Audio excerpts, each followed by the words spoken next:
सूत्रों के हवाले से बड़ी खबर सामने आ रही है। कल संसद में एफसीआरए संशोधन बिल पेश किया जा सकता है। अमित शाह इस बिल पर जवाब भी दे सकते हैं, इस तरह की जानकारी सामने आ रही है।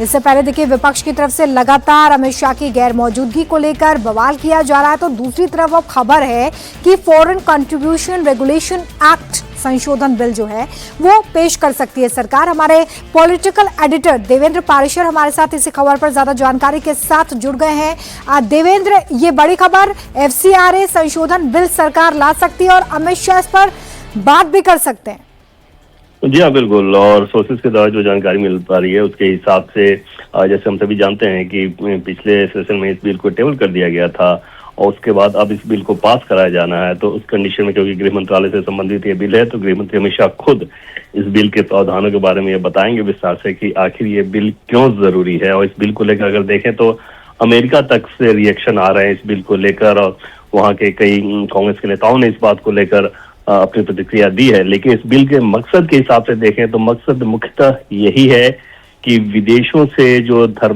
सामाजिक कार्यों के लिए जो चंदा आ रहा है, जो डोनेशन आ रहा है, उसका धर्मांतरण के लिए इस्तेमाल ना किया जाए। दूसरी चीज को, जो धन आ रहा है उसकी जवाबदेही पारदर्शिता के साथ हो, जिस मकसद के लिए आ रहा है उसी मकसद से उसको खर्च किया जाए। अगर किसी संस्था का एफसीआरए लाइसेंस रद्द हो जाता है तो फिर उस धन से जो प्रॉपर्टी खड़ी की गई है उसका नियंत्रण एक डेजिनेटेड अथॉरिटी यानी कि सरकारी अथॉरिटी के पास हो।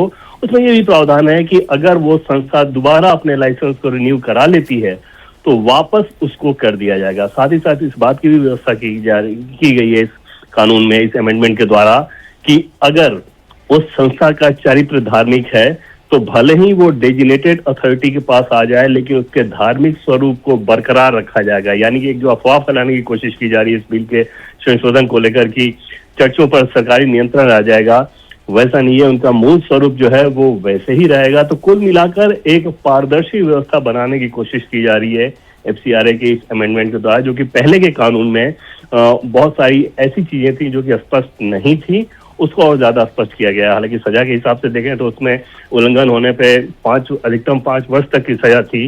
इस संशोधन के बाद उसमें अधिकतम 1 वर्ष तक की सजा है, लेकिन जो रेगुलेशन है वो ज्यादा क्लियर, ज्यादा डेफिनेटिव और ज्यादा ट्रांसपेरेंट नजर आ रहा है। बिल्कुल, तो ये संशोधन अगर होते हैं तो सीधे तौर पर जो विदेशी फंडिंग एनजीओ के पास जा रही है उस पर सरकार की सीधी नजर होगी। बहुत शुक्रिया देवेंद्र जी हमारे साथ जुड़ने के लिए।